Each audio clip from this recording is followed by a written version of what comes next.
A good morning to everyone. In this video, we will be discussing about the division of decimal. That is division of decimal. Okay. So that is very simple regarding the division of decimal. First, we will just try to understand. Okay, let us just change this color first. Let us bring to a dark one or the black one. Okay, now I think this is all okay. So now how to start with the division of decimal. First of all, what the thing you need to remember is when you multiply any number, a decimal number by a multiple of 10. For example, ये 4.6 है, आपने इसको 10 से multiply किया, ठीक है, तो answer क्या आता है 46.0. क्या होता है, ये जितने नंबर ऑफ ज़ीरोज़ होते हैं ना, उतना ही आपका decimal to the other side shift होता है. किस तरफ? To the right side. Division के केस में यही जस्ट अपोजिट है. आप जितने भी ज़ीरो से डिवाइड कर रहे हो उतना ही decimal to the left side पे शिफ्ट हो जाएगा. For example, if this is 3.6 and I am dividing it by 100, so कितने ज़ीरोज़ हैं? 2. ये डेसिमल है तो ये 2 डिजिट पे आ जाएगा. पहली डिजिट तो ये 3 के पार आगे गया, अभी तो ये क्या हो जाएगा, 3 के एक पार गया तो पहला हो गया. अब 3 के आगे कोई डिजिट नहीं है तो यहाँ हम 0 लगा देंगे, इसी को हम दूसरी डिजिट मान लेंगे और अब इसके पार हो जाएगा. That is 0.036. So that is the simple technique which you need to understand कि जब आप मल्टीप्लाई करते हो किसी भी डेसिमल नंबर को बाय द मल्टीपल ऑफ 10 और ज़ीरोज़, तो जितने ज़ीरोज़ होते हैं उतना ही शिफ्ट डेसिमल होता है to the right side.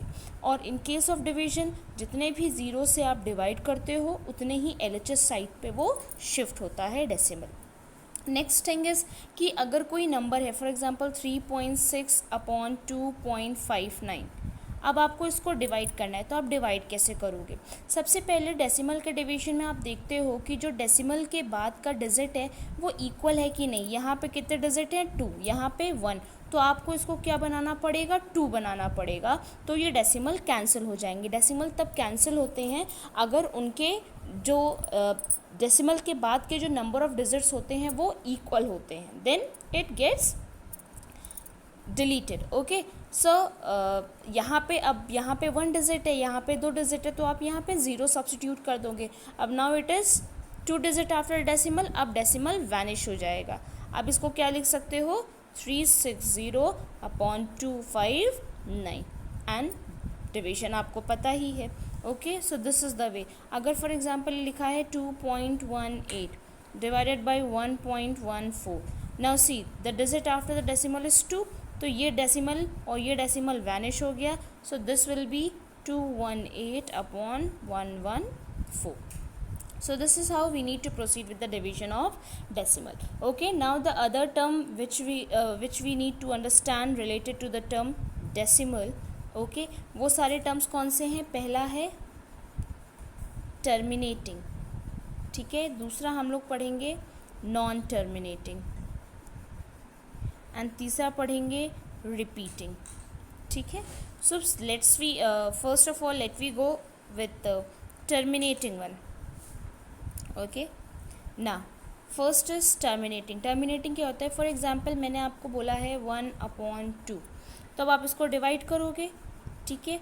This will be 0 point, यहाँ 0 बढ़ाएंगे. दिस इज ऐसा डेसिमल जिसमें आपको रिमाइंडर 0 मिलता है.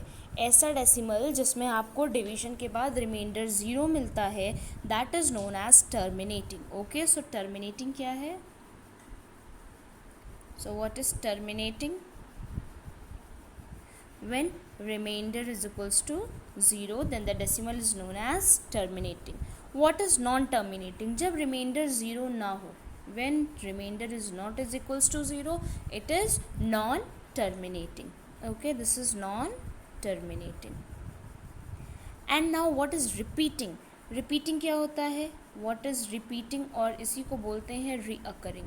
रिपीटिंग क्या होता है? For example if I ask you to divide 1/3, तो आप कैसे डिवाइड करोगे? This is 1, this is 3. By 1 छोटा है तो 0 लगा के 0 लेंगे. 3 3 ज़ा 9, ठीक है. फिर से ये 1 आ जाएगा, फिर से 3 3 ज़ा 9, फिर से ये 1 आ जाएगा। सो आपने देखा ये 3 क्या है, बार बार रिपीट हो रहा है, ठीक है। सो जब जो क्वोशंट आता है, जब क्वोशंट में जो डिजिट्स है वो रिपीट हो रही हो, वो रिपीट हो रही हो, जब क्वोशंट की डिजिट रिपीट हो रही हो, then the particular decimal is known as repeating और recurring decimal. Is that clear? So ये कुछ एक बहुत ही समराइज्ड वे था आपका डिवीजन, डेसिमल के डिवीजन को लेके। अब आप क्या करिएगा, just try to solve the exercise related to it. Okay, if you have any doubt, please just do ask from your subject teacher. Thank you.